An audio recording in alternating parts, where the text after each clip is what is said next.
Good evening, everyone, and welcome to SocialFlight Live. I'm Jeff Simon. We have a fantastic show for you this evening. Army Blackhawk Helicopter pilots Christopher Reeves and Cole Hamilton are with us, and we're going to learn all about the Blackhawk, their experience with the Wisconsin Army Air National Guard, and it is Army National Guard, and it is just absolutely fascinating stuff. Cannot wait for you to meet Chris and Cole. Before we get started, a few things. We are at the very end right now of this period of SocialFlight's Fly to Win Challenge. We're giving away a Lightspeed Zulu 3 headset on October 1st, and all you need to do is get the SocialFlight mobile app for Apple or Android devices and just check in at any airport or event in the Fly to Win Challenge, and you're entered in to win that Zulu 3 headset. If you go to many airports, you check in, you compete on our leaderboard, then you get extra entries into that drawing and a greater chance to win. We gave away in our last period an Aspen E5 electronic flight instrument. We're giving away this Lightspeed Zulu 3 now. We just keep having prizes in Fly to Win, and we're here to support General Aviation.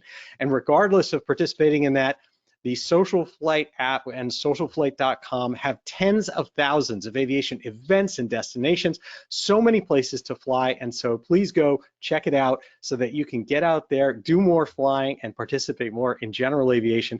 That is what we are all about. Tonight's broadcast is brought to us by Avionics and the amazing AV30, their AV20, their Tailbeacon X, Skybeacon, so many other products. I'll tell you, we absolutely love it. Those products are going into that Mustang that's behind me, getting built here. If you haven't seen those videos, we're putting it into Bonanza as well. They're just fantastic, and so be sure to go check that out as well. And if you talk to them, thank them, of course, for supporting SocialFlight, because it makes it all possible for all of you and all of us in general aviation. Now on to tonight's program. Chief Warrant Officer Christopher Reeves and Captain Cole Hamilton work together in the Wisconsin Army National Guard, flying the amazing UH-60M Blackhawk Helicopter. I met them at AirVenture earlier this year following their amazing demonstration air show of the battlefield capabilities of the Blackhawk, and I knew instantly that I had to share their stories here on SocialFlight Live. Their paths to the cockpit of the Blackhawk are each unique. Chris is a fixed-wing commercial pilot turned Army helicopter pilot, while Cole's path has been through Army aviation since the beginning of college. Between the two of them, they are a wealth of knowledge about Blackhawk and the unique experience of commanding one of the most prolific aircraft in the Army today. I'm going to bring them each on the line now, so let me do that. And please help me welcome to SocialFlight Live Chief Warrant Officer Christopher Reeves and Captain Cole Hamilton. How are you guys doing tonight? Good. Good evening, Jeff. Doing well. First of all, I want to say thank you for coming on the show, and thank you for everything you do for our country and your service. And of course, it was absolutely wonderful to bump into you when I was there with Jake and Ben walking the grounds after the air show. And get to meet the people who are actually flying in it and did that amazing demonstration. Well, thank you for your support, Jeff. And I'll be honest, I think I recognized your songs before I recognized you. So pleasure. I stopped you. That's not a surprise. They have a bigger fan group. So I want to start off with a little bit. I mentioned the background, and each of you have a very unique path that brought you to where you are today and with the Blackhawk. So Chris, I'd like to start with you. Tell me a little bit about your background, how you came to aviation and found your way into that cockpit.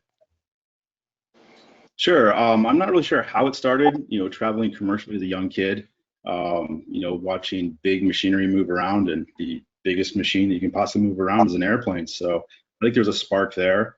My parents saw that as a teenager, and they gave me an introductory flight when I was 15. And that was the biggest mistake of their life because it got me hooked. And I learned to fly in high school. I got my pilot certificate in Canada, so a license. At about the same time I could drive. So I started flying, and I knew right away in, I think, 10th grade there that I was going to be a pilot one way, shape, or form. So from there, literally, it took off.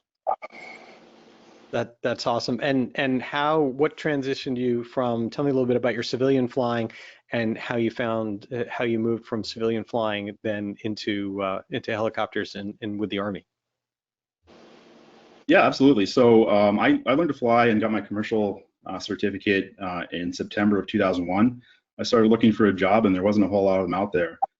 So I bounced around, I think, 3 different jobs through a couple of years after that, and I thought, oh, this will be a tough road ahead of me.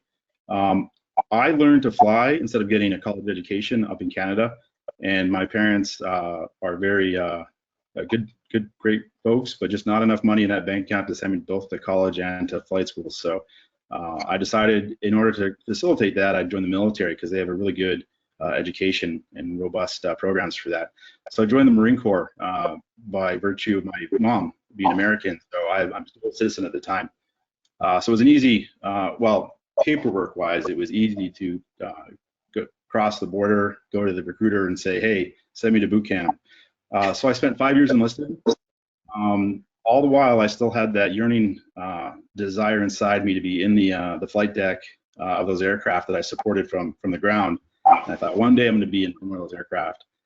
So I got off of active duty at the same time I was finishing my college degree, and transitioned into flying in Alaska for about a year, and then came to Milwaukee, Wisconsin to fly freight, night cargo.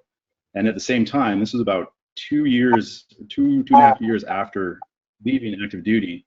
And I thought, well, I think there's this thing called the reserve or the guard. Let's just see what goes with this.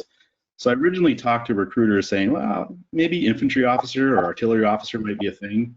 And he asked a little bit about my background. And I was a commercial pilot at the time. And he says, well, you ever thought about flying helicopters for the Army National Guard? I said, well, yes, but I didn't know I was qualified for that. So he gave the litany of requirements. And I thought, yep, that check, yep, that check, that check. And I thought, well, let's just see how far I can take this before they say no. And about a year into that process, through all the interviews and batteries of tests, they said, yeah, here's some orders. You're going to flight school at Fort Rucker, Alabama. So I was a regional airline pilot at the time when I got those orders. So I had to put those on the regional airline flying. And then I went off to flight school for just almost 2 years learning to fly the UH-60M and then on to the UH-60 Blackhawk. Wow. Now, do I understand correctly that you got your commercial certificate just before 9/11? Yes, the Friday before, the instructor, the Canadian version of the pilot examiner said, all right, I deem you worthy of flying a multi-engine instrument aircraft in the Canadian airspace. I thought, awesome. So I packed up, I think it was a 1983 Chevy Cavalier, mid-80s Cavalier, and I went to the end of the road on September 10th trying to find a knock on any pilot and say, hey, give me a job. I have 250 hours. I think I can handle Beach 1900. And they said, well, I don't know about that. And then the next morning, I saw quite a number of international air carriers at Edmonton International that don't normally fly in there. And I thought, that's odd. But given at the time, there was no satellite radio, so I was listening to CDs. I had no idea what was going on. So I learned of the tragic events of 9/11 about mid-afternoon as I got into the larger metropolitan areas of northern Canada. So it was a tough road to try to break into in Canada. So decided to take a leap of faith and join the military, and it's been extremely rewarding since doing that. My position is skyrocketed as compared to my peers in Canada. So I'm extremely fortunate for the opportunities given to me. Wow, that's awesome. Now, Cole, you had a different path, one that was more directed towards the Army from the very beginning. Tell us a little bit about that. Yeah, absolutely. So in high school, we did a speech class and we had to interview somebody for a profession we wanted. And I was like, well, I think being a pilot would sound pretty cool. So one of my best friends, her father flew for the Air Force, flew KC-135. So what was supposed to be a 45-minute interview turned into a 4-hour-long interview, just everything about military aviation. And, as a senior in high school, I was like, yep, that's exactly what I want to do. And I'm going to go to college for this, and I'm going to go straight into the military flying for them. So that's what I did. I went to the University of Dubuque and studied aviation management and flight operations and got my private and my instrument. through the school. Initially, I was going to join the Navy after college, but college was extremely expensive, and I was like, oh, let's see what we have here on campus. And half the guys in the dorms with me were on the Army ROTC program, and they're like, hey, Cole, just come check it out. I know you don't want to do the Army, but hey, just see what it's all about. So I was like, okay. Met with the on-campus cadre for the ROTC program, and they point blank said, if you want the most guaranteed way to fly for the military, you got to fly for the Army National Guard, and it'll be primarily helicopters. And I was like, that sounds awesome. I would love to fly a helicopter.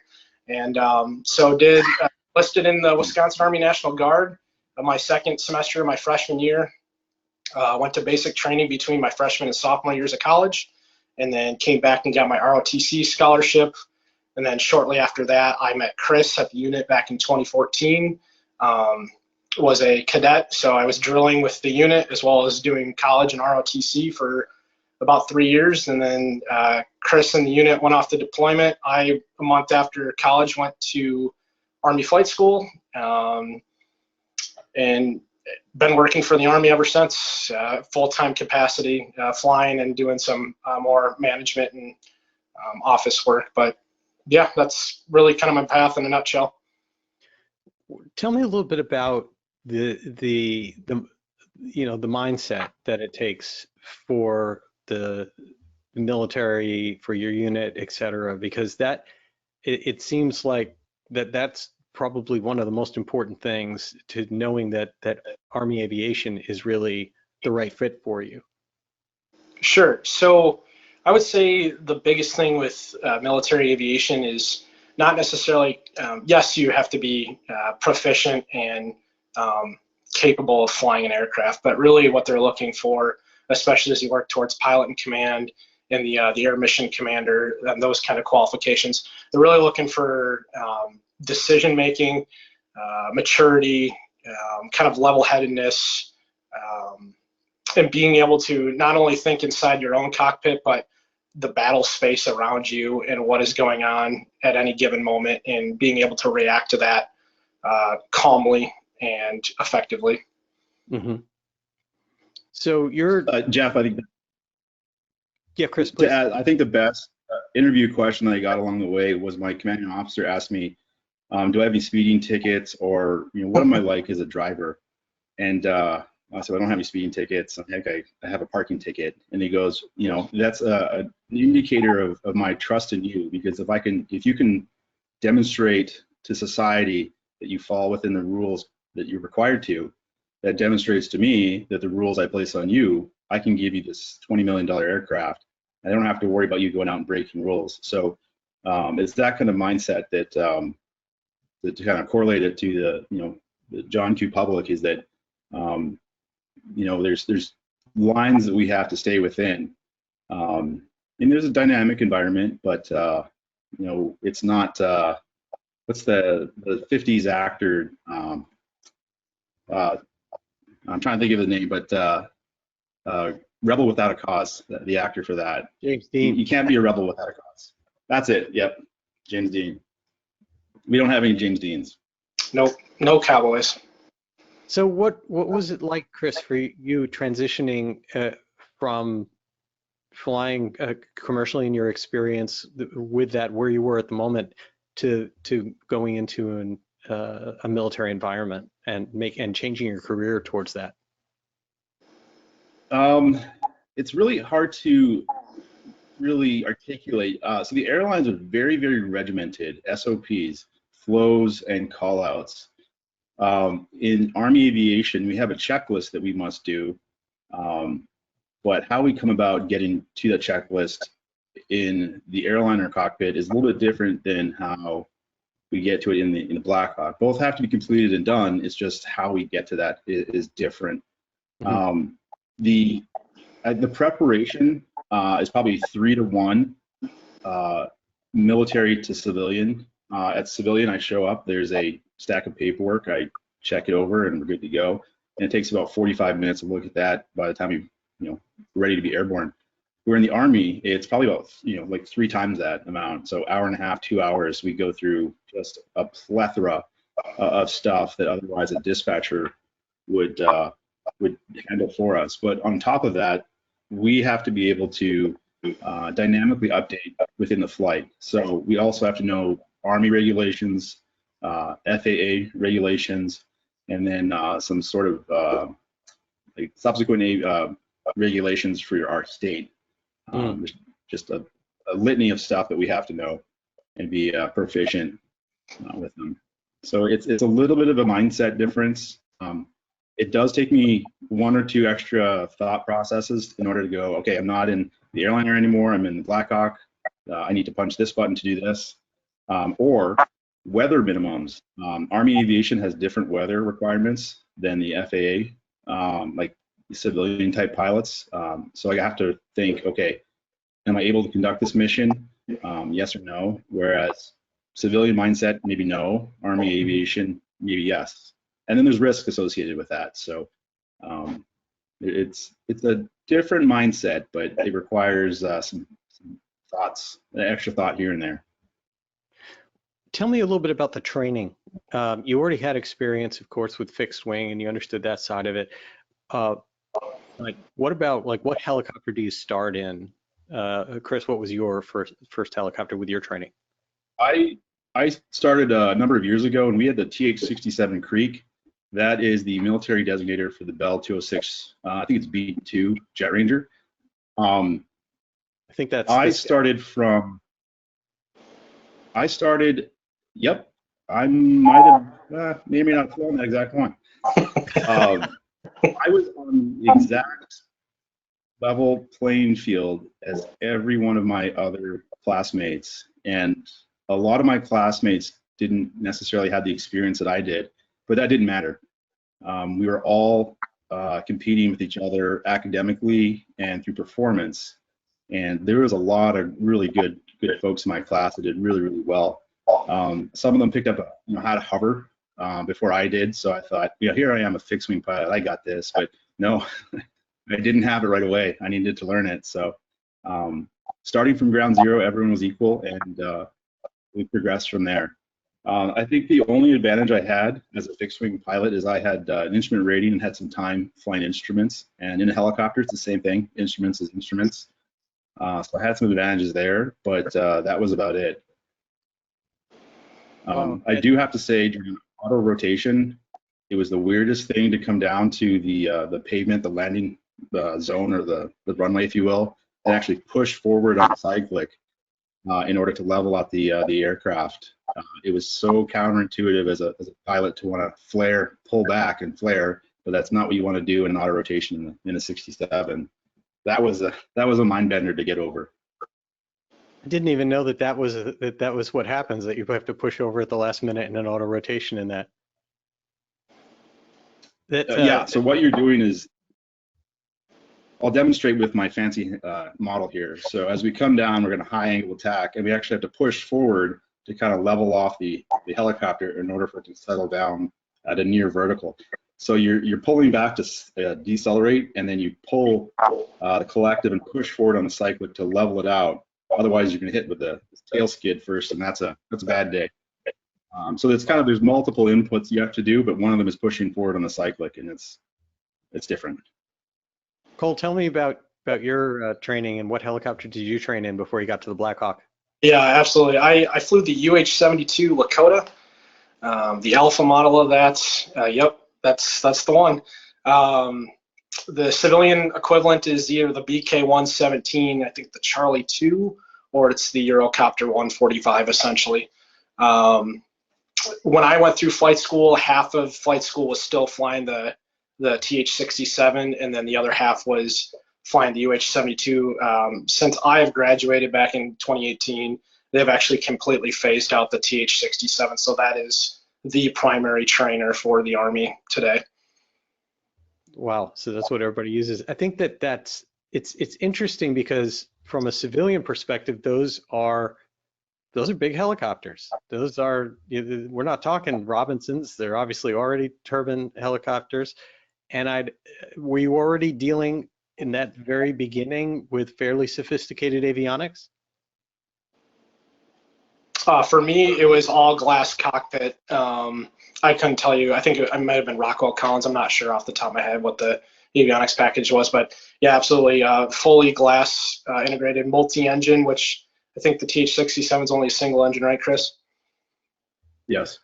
So they added that complexity to a brand new flight school student trying to learn how to find the metaphorical hover button, and now you have to do a multi-engine.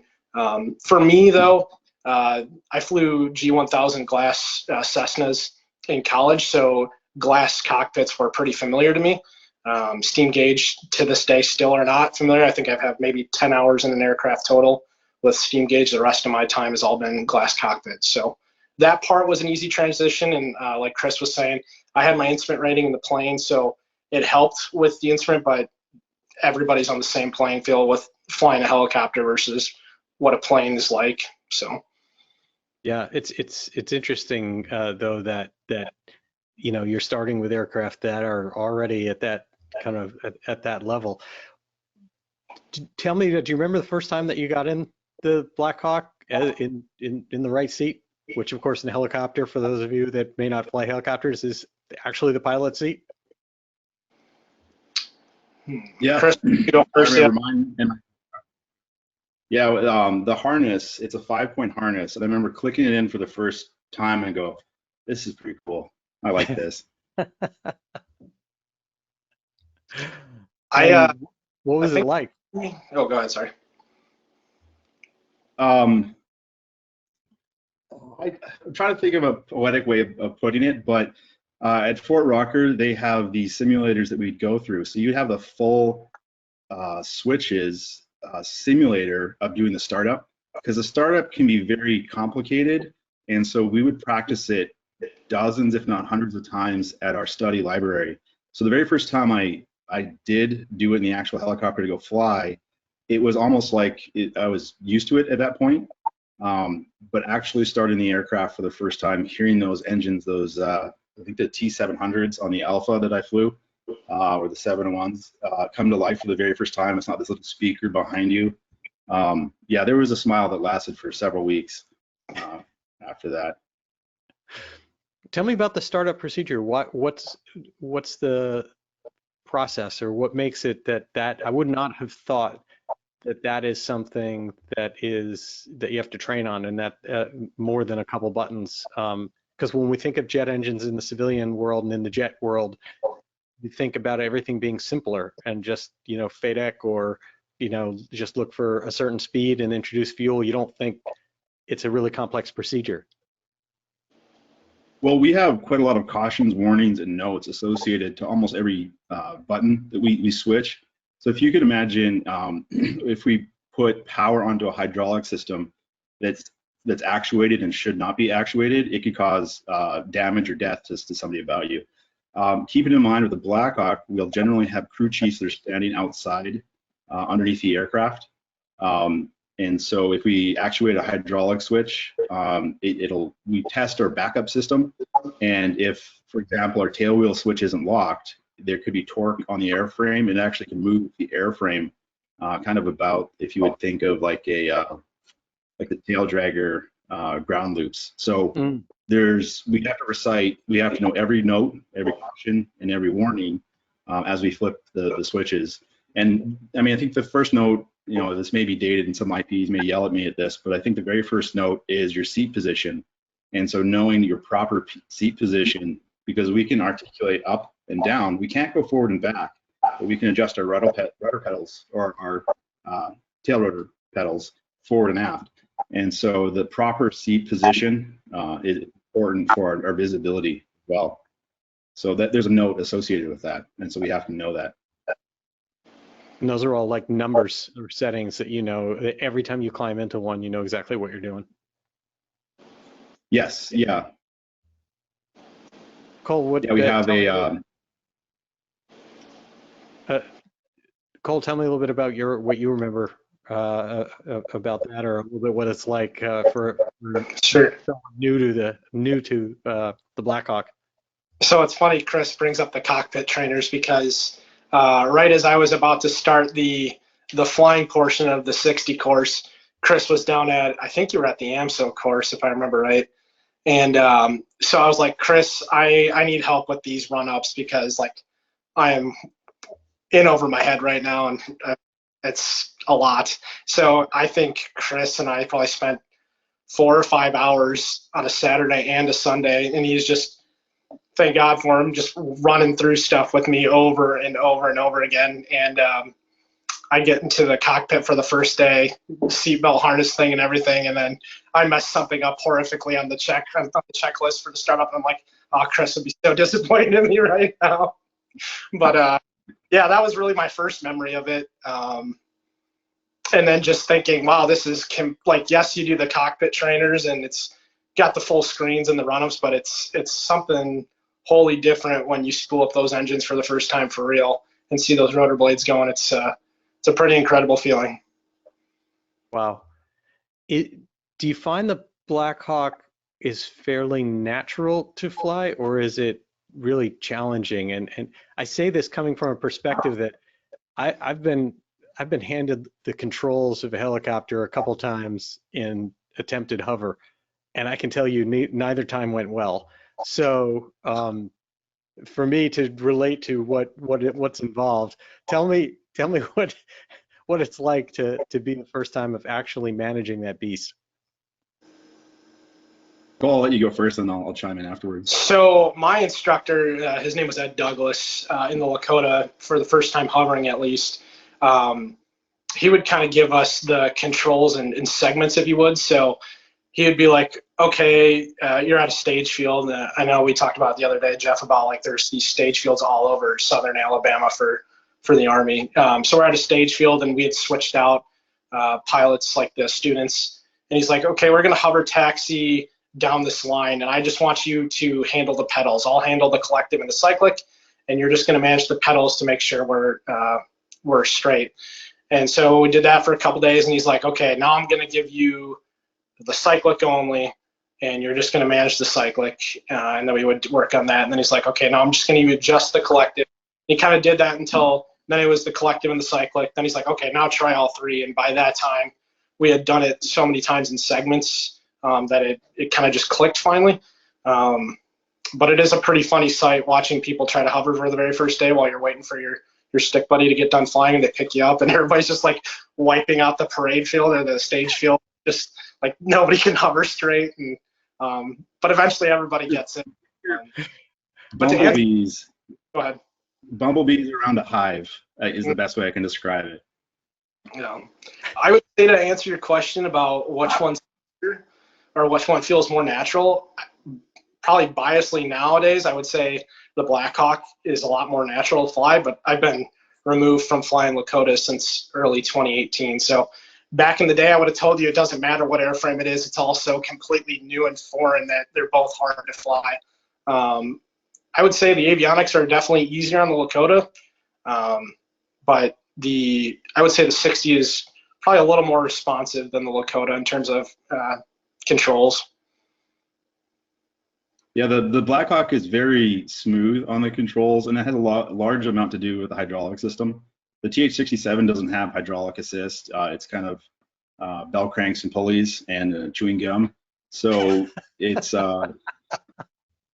it's not terribly difficult to fly, but with the Blackhawk, there's hydraulic assist in everything. We would not be able to fly it if we lost hydraulics.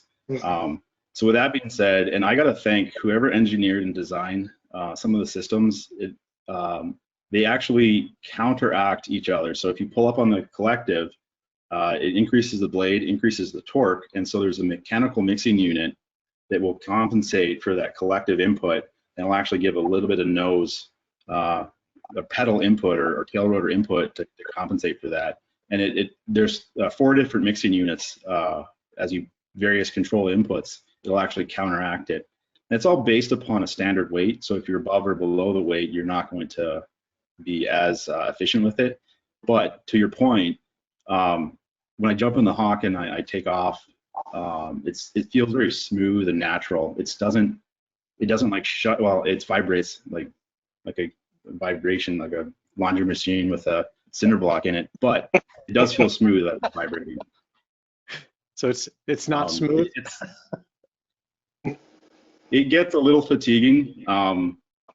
Yeah, there's a little picture so people can make sure they see what the aircraft looks like. Yeah, perfect. As a matter of fact, I believe there's three. It's called AVCS. It's the Aircraft Vibration Counter System, I think. And it basically takes the frequency. It'll detect the frequency and it'll give an opposite frequency in order to null or zero it out in order to help dampen the vibrations. And I think there's three. If I said four, I think there's three on board the aircraft to help reduce the vibrations. Wow, that's that and the image. It seems like a closely guarded secret that you can have a base that has a bunch of Blackhawks that aren't hovering well. As everybody learns a little bit about kind of how to do it. I'm going to bring up a picture of the cockpit, and I'd like if you could talk a little bit, each of you, about this. It's remarkably large cockpit with a lot going on there. Tell us a little bit about what we are looking at. I'll jump in and go through a few things, and then Paul can fill in some gaps there. So we have 4 displays that are multifunction, and if you can see each one of the white ticks around the bezel, if you will, you can select something within that display. So the bottom ticks, there's 3 on one side, 3 on the other. You can select any number of essentially 6 displays. And right there I see on the very left the primary flight display, and then the engine indication display. And then that one looks like a tactical display. And again, on the far right side is going to be the primary flight display as well. So within that primary flight display, if you guys have pretty good eyes, you can see the left one has an arc, an HSI arc. And the one on the right, it looks like a 360, but what that actually is, it's a hover indicator. So we can put a GPS position in space, and then we can move laterally forward and aft, and it'll display on there where we are referenced to that point that we just placed. So on that display, if you see it's off to the left, well, we've drifted to the right. So kind of like a localizer on ILS or a glide, like a path on an RNAV. Similar, a little bit of a similar process. Within the engine indication systems, you have all the parameters for both engines displayed on there, and then you have fuel. And in the bottom, so the number 2 screen from left to right, on the bottom right-hand corner, you see basically caution or advisory messages. So for example, if we're running the APU, it'll tell us APU on. Because it's so loud in the cockpit, we'll never be able to tell the APU is running without it giving the advisory from there. And Cole, if you want to talk about the autopilot, the flight director, FEDCP. Yeah, absolutely. So we can do everything from GPS to ground-based navigation, and we can fully couple up. So if I really wanted to, I could hit a button on the cyclic, put it at a radar altitude of 10 feet, and I could take all my hands off the controls and all my feet off, and that thing will hover over a GPS point until it runs out of fuel. Yeah, the flight director is very capable. If you go down, you'll see the 2 screens kind of in the center console. Those are the flight management systems. They do the exact same thing. Everything is redundant for the left versus the right, so it really doesn't matter where you sit. Usually less experienced pilots will sit in the right seat because that's where you're primarily trained from in flight school, and then your pilots in command will sit in the left seat. But as we get guys back from flight school, we'll have them sit in the left seat, and then we'll sit in the right seat if we're flying with them, just to get them more comfortable with that. But going down, it almost looks like a computer mouse underneath the FMS. That's called the multifunction slew controller, and it's literally just that. It's a computer mouse that if we have our moving maps up, usually we have them up on the inboard flight displays. We can actually essentially cursor over to a point that's potentially pre-programmed in. We can click some buttons, and we can click direct to, and it'll engage the autopilot, and it'll fly us right to there without us having to touch anything. anything else. And that's really how we, in terms of moving map, that's how we really action stuff on the flight displays.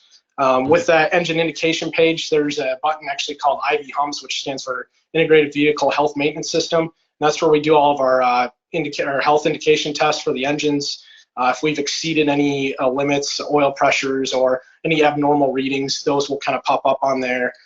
When we're doing maintenance test flights, they'll do rotor track and balance on there, max power checks for the engine. It's pretty much everything the maintenance test pilots need to do. They can access from that inside the helicopter, compared to the Alphas and the Lima models, where they had all the numbers and parameters, and they had to go back after the flight and download the data and then do it on a computer. You can kind of do 95% of it inside the cockpit during the flight.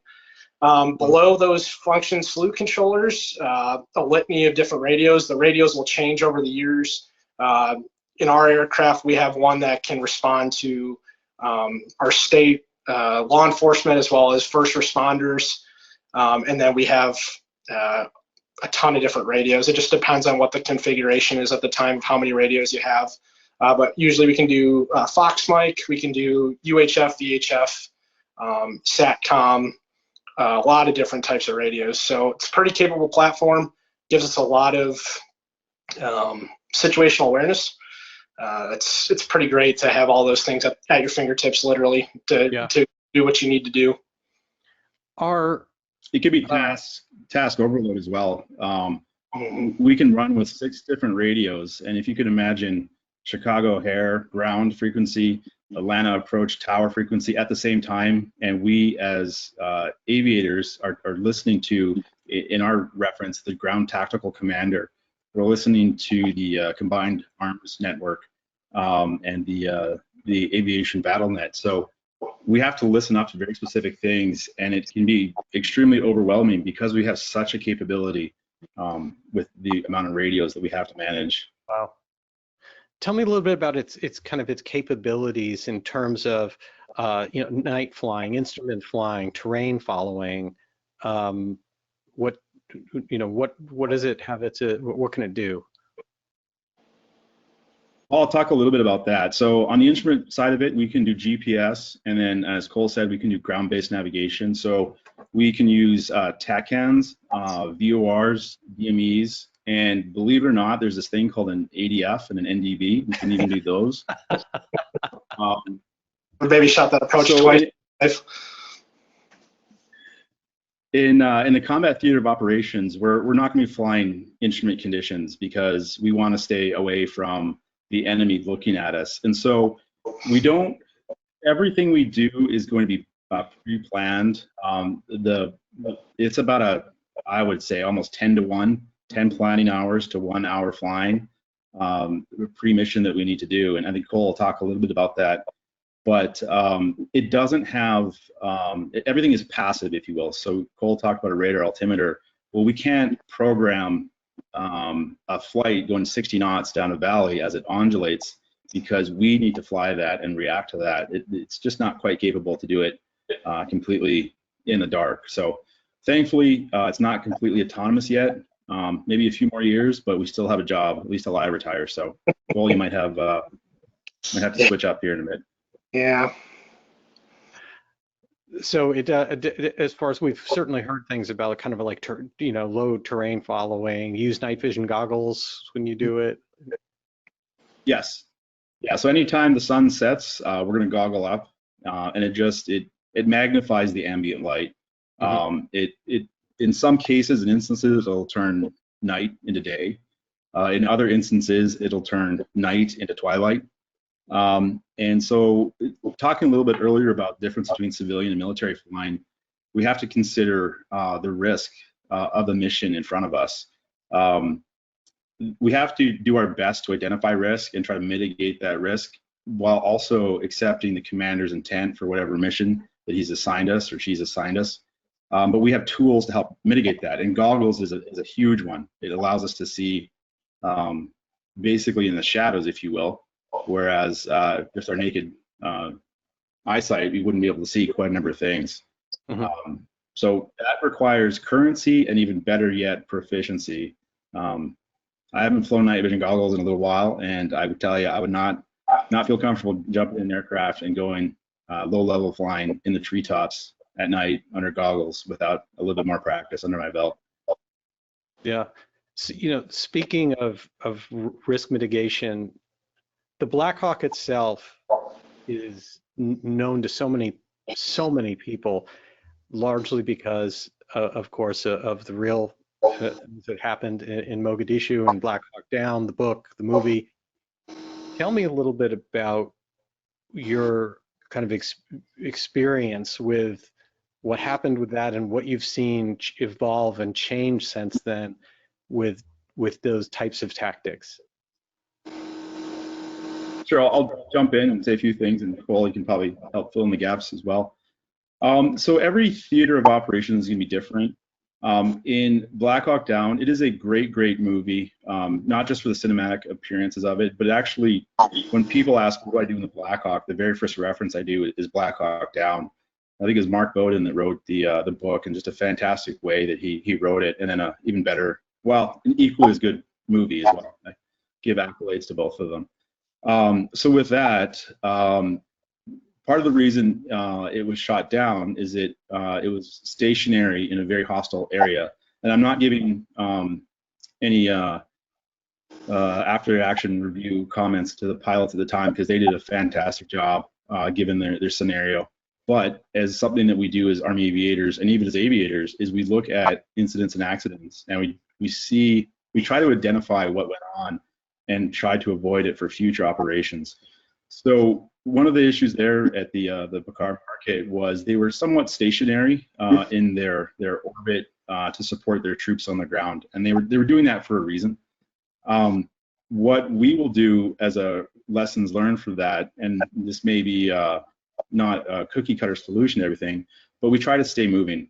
So for those of your viewers that have ever hunted ducks when they're trying to fly, it's a lot harder than it is to shoot a stationary paper target. So with that, it's a lot harder to shoot a moving target. So we'll keep that in mind.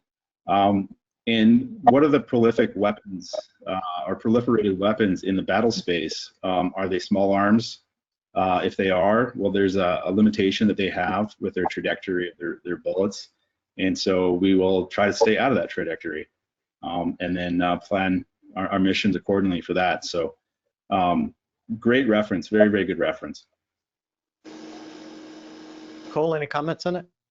Yeah, I think the biggest lesson learned probably from that, and I know we've looked at that multiple times at the unit, is really the methodical thought process of mission planning, and where you're at in time and space in the battlefield. Like, I would say that's probably looked at and analyzed a lot more during the mission planning process, and without being there. I mean, there's a ton of things that could have happened that probably weren't covered in the book or the movie, but Chris really hit it on the head. It's really just understanding what the threats are and how to mitigate the risk as much as possible while still completing that commander's intent. Yeah. I want to add in, Jeff, before the next question, I really want to add in our mantra of fused mission planning. And it's a nice buzzword that we have, and we don't live on an island as Army aviators. We have a plethora of support around us in order to facilitate our missions. A big part of that is the intelligence analysis of the battle space. So we'll lean on our intelligence people, not just in the Army, but say the Air Force or the Marine Corps. The Air Force weather as well. And so there's a whole litany of other people that help us plan our missions in order for us to be as successful as possible. Help people understand what those missions actually are. The Blackhawk itself, obviously, is a large aircraft with large transport capability. Is it also attack? Is it rescue? What are the missions that you generally train for? Cool, I'll let you jump in.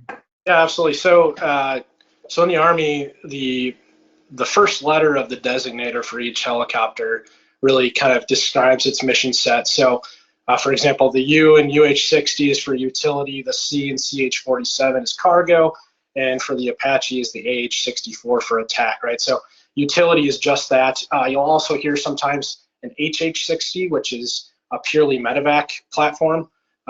There's actually no gunner windows on those, and it's got a whole med suite with oxygen and medical carousel for litters and that kind of stuff. So, but really, that's troop movement, equipment movement, and medevac are truly the primary missions of the UH-60. We're like a 3/4 ton pickup. Whatever you can throw in the back of it, we'll get it there. We're a 4x4, so we'll get a little mud on our tires. Not afraid to get dirty, and it's a crew cab, so the executive people can stay inside, nice and warm, and not get mud on their boots. But we can do quite a lot of it. I want to show some images to everybody about the demonstration that you actually did at AirVenture 2023 this year in Oshkosh, Wisconsin. It was truly remarkable, and just show a couple things here. Take us through, tell us a little bit about what that demonstration was, and I'll tab through a few of these. Sure. So Sure, I'll. Oh, go ahead, Chris. Go ahead, Paul. So really, it was to demonstrate not only the air assault capability, a lot of that fusion mission planning that Chris was talking about of integrating the infantry, the artillery, as well as the Air Force with with the F-35 as well as the KC-135, and how all that kind of melds into an operation. So we demonstrated an air assault capability where we dropped off infantry troops to do a movement to contact, as well as we dropped off artillery troops to simulate an artillery pre-fires, as well as supporting the movement to contact for the infantry folks. And on top of that, the F-35s were there to provide, close air support, and then the KC-135 kind of demonstrated the ability for the United States Air Force to extend their range on station to support whatever ground troops. Because at the end of the day, aviation is to support the ground combat troops. We're not the main effort. We never will be the main effort. It's always about the ground troops. So anything that makes their lives easier that's what we're there for. And then the other big piece was demonstrating medevac. They did a sked hoist, as well as they did a live lift where they had both the two medevac helicopters hoisted down a person, and then one of them picked up a sked, and then that picture you see there, they demonstrated dropping down a person, attending to a wounded person, and then picking back up or dropping off medical supplies or whatever they needed. That was really it in totality. I think there was probably 30 to 40 infantry soldiers and about 20 artillery soldiers we supported that day, and with 2 F-35s and the KC-135, and I want to say there were 6 total aircraft between the medevac and the assault that were part of. It really wasn't. 8. So we had 2. It was 8. I'm sorry. We dropped off. The artillery guys, 2 artillery birds and 4 assault birds, and then the 2 medevac birds behind it. And I'll tell you, one of the things that I was thrilled that you shared with me, and we're going to share it with our audience right now, is how incredibly and precisely orchestrated the demonstration was. It was to the second, and you really can't read this too well, but this is that sheet. Tell us a little bit about this, because when you showed us, the boys and I, your sheet for what happens when, and the fact it was like at this time and 3 seconds this happens, this time in 7 seconds that happens, 33 seconds that happens. It was really amazing. Yeah, absolutely. So this was part of my my air mission commander training. So there's the pilot in command where you're in control of your own aircraft, and then there's the air mission commander qualification, which is you can be in charge of a flight of aircraft. So this was part of the training regimen for that. Part of that was developing this execution checklist to the second. And it's not only just coordinating, it's planning distances, speeds, what's the wind's going to be like, what happens if there's a delay in the air show where it doesn't start on time, which actually did happen that day, where we had to essentially go and hand jam numbers and redo all the math down to the second of, all right, now I want you to cross over the runway at, I don't remember what time it was specifically, but now this is the time you need to. And I think it was 2 or 3 minutes off. So sitting there and changing numbers as they're flying inbound. And it's coordinating the F-35s and the KC-135s to make sure they're flying over at the correct time, and making sure that there's practices with the infantry of, hey, how quickly can you unload off the aircraft? How quickly can the artillery guys get off the aircraft? Where do we have to land these guys to make the choreography look proper? Yeah, it's a lot of distance, a lot of timing, a lot of airspeed management, and you can only control so much on the ground orchestrating it. It's really, I give props to the guys who actually flew it, of having to do all that math while in flight and having to land and having to figure out, okay, yes, I'm behind time, I'm ahead of time. And then to the right, which isn't in the picture, there's, because you don't want to talk about, like, I don't want to say assault wheels up PZS, but I don't want to say that over the radio. So we'll use brevity words, like a single word, and they have reference to that checklist, and you'll say that word, and then everybody knows what is going on, what is happening at that certain time. Because so the whole planning process, and Chris kind of hit it on the head earlier about like the 10-to-1 ratio. So the planning process is a 96-hour planning process. For that flight was in totality about 25 minutes. So 96 hours for 25 minutes worth of flight. It's an intense amount of planning ahead of time for it. Is this reflective of how missions are flown? Is this reflective of how it works in the real world as well? It's pretty indicative. I would say the only difference is a lot of times if it's an actual operation, it's more event driven, not down to the specific second or time. And it's really conditions based on, okay, this now happened, now this triggers this response, and so on and so forth. And then that response then, now this other piece of the puzzle has to move. So I would say more in like the initial time on target, absolutely is time-based. But I would say after that, I mean, what's Mike Tyson say? You can have a great plan until you get punched in the face. Like, it's the same thing. It goes out the window as soon as it starts. So, but yeah. Yeah, referencing back to Blackhawk Down, they had intelligence that the I can't remember his proper title, minister was in the market, and they knew he was going to be at the market at 1300, and they knew they needed to be at that market at 1300, whatever the time was. So we back plan it for that. And as Cole said, from then on out, it becomes event driven.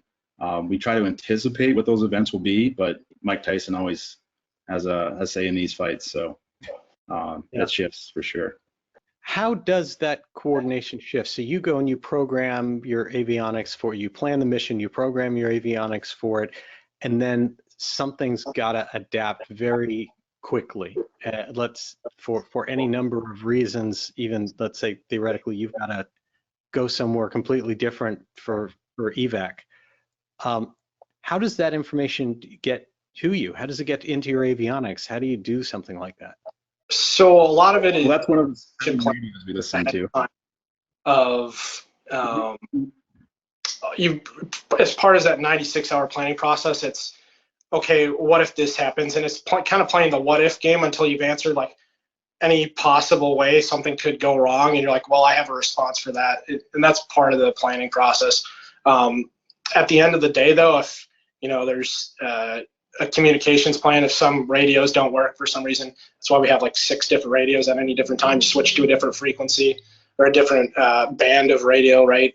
Or at the end of the day, that's part of the air mission commander training, is whoever is the air mission commander for that flight is going to make those decisions in real time. Because if, let's say I'm the ground force commander, I only have so much visibility, but the guys who are actually flying it, they're going to be able to make the best judgment calls of what needs to happen to meet that ground force commander's intent. Mm-hmm. Does the the actual data and programming come directly into your avionics, or do you have to do it manually? It depends. If you can, like, you can plan alternate routes and have them pre-built.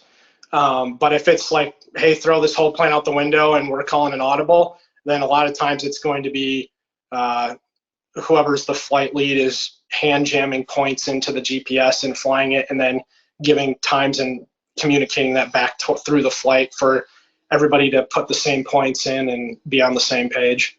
Okay, so it's not like some automatic system where AWACS or something else sends and updates your avionics for you, and there's No. some new thing you've got to do. Mm-hmm. What's your experience? We have a Go ahead. real quick. We have a system that's basically a text message, and that's probably the coolest thing we have is they can send new coordinates and waypoints via that way, and then we can, like Cole said, we actually manually have to enter them in, so we can't just pull it and then place it in the FMS. But not nearly as cool as some of the airline stuff. And what defensive capabilities do you have? You have guns, gunners on the side. Is there anything else? Yeah, I'll talk to this a little bit.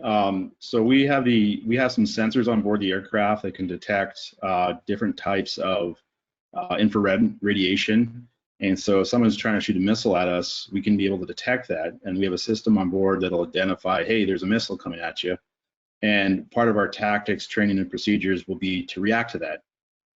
So we have flares and we have chaff aboard to decoy and try to hide from those systems. And the best defense that we have is planning and just not go to those areas that guys have them. One of the last things I want to make sure that we get to that's so impressive is the ability to deploy these aircraft around the world. And this is, tell me a little bit about how this aircraft is designed to be packaged. Well, that guy there, so we have 4 main rotor blades, and they articulate against the rotor hub. And so we have some pins that we can remove and fold them backward. You can see 4 red like pogo sticks that are holding each rotor blade on there. And what you can't see very well is we have 4 different color codes on those blades to know where those little pogo sticks go. So blue one will align with the blue, and the red with the red, yellow, so on and so forth. So it's a pretty neat little plan. And then you shove them up the back of that, looks like a C-17. And we can carry a couple of them in a C-17 and deploy to wherever a C-17 can land, and we'll offload and put them back together. It's pretty amazing, and even the stabilator that folds, and I mean the idea that you can fly, whether it's a C-17 or I think isn't it like 5 or 6 in a C-5, like, and get them around the world is impressive for an aircraft that I will say, when I have seen it in person, it's crazy big. It's a little bigger than a Robbie 22, that's for sure. Put a couple of Robbies in it. One experience that I'll share, because I wanted to get your reaction to it, that was surreal for me as a civilian. Many years ago, I was having an aircraft painted down in Floral, Alabama, which is near what used to be called Fort Rucker. And as we were in this large hangar, all of a sudden the gentleman who Whitney owned the paint facility down there heard something on the radio, and then all of a sudden started closing the hangar doors. And I was like, what's going on? And I go and I look, and all of a sudden you heard that noise, that incredible like whop whop sound of these, and an entire formation of Blackhawks came in formation. And then that was amazingly cool. The surreal part was when they all landed, pulled out a credit card, handed it to the guy to get fuel, and went in and get lunch all together, which all of a sudden was a way too normal for this incredible scene out of a movie of all these aircraft, these amazing Blackhawks landing. If someone told me that story, I wouldn't necessarily believe it as being real, but I was there. Tell me the reality. You guys get to Yeah, fly that's places and pull exactly out a right. credit card and have lunch? Yep. We've done that once or twice. Yeah. So I sell it to John Q. Public. Thank you for paying your taxes because you're paying our fuel bill. But it builds upon that foundation. So going back to the AirVenture show that we talked about, so we have multiple aircraft. We have essentially 6 or 8 aircraft flying in close formation. That takes a lot of practice. You can't just jump in a helicopter and go out and do that. So before we do it on a real live mission in combat theater or in front of the hundreds of thousands of spectators at AirVenture, we need to be able to practice that. And so that kind of incorporates down there in flight school to go down to Florala. It just so happens they put on a really good spread as well at the FBO, so that helps entice us to go there. But it builds that foundational knowledge and experience that we need in order to become better aviators. Absolutely. Well, listen, I just want to thank both of you so much for your service, for also doing the air show, for all of us to get to see that at AirVenture, for flying this. I'll show it one last time. For flying this amazing aircraft, this time with external fuel tanks attached, and helping to protect our nation. And so thank you for that. Thank you for coming on SocialFlight Live. And I hope we'll get to see you do another demo at next year's AirVenture. Thanks for having us, Jeff. Appreciate your time. You appreciate it. Absolutely. Thanks, guys, and have a wonderful evening. And to all of you, thank you so much for taking time out of your evening to join us here again on SocialFlight Live. We'll be back next week, next Tuesday, October 3rd at 8 p.m. Eastern Time with A-10 Thunderbolt 2 pilot K.C. Campbell. She is the pilot that had an amazing survivable experience where her A-10 was really shot up in a way that no one thought would make it back to the base over in Iraq. And yet she managed to survive and bring that aircraft home. Her story is wonderful. She has a new book out, and I can't wait for her to share all of this with you. That's next Tuesday at 8 p.m. Eastern Time, as always, here on SocialFlight Live. Then on Tuesday, October 10th at 8 p.m., the amazing and legendary Burt Rutan will be with us to talk about the history of his designs and accomplishments. And with that, I would just like to thank all of you again for joining us here on the show and wish you all blue skies.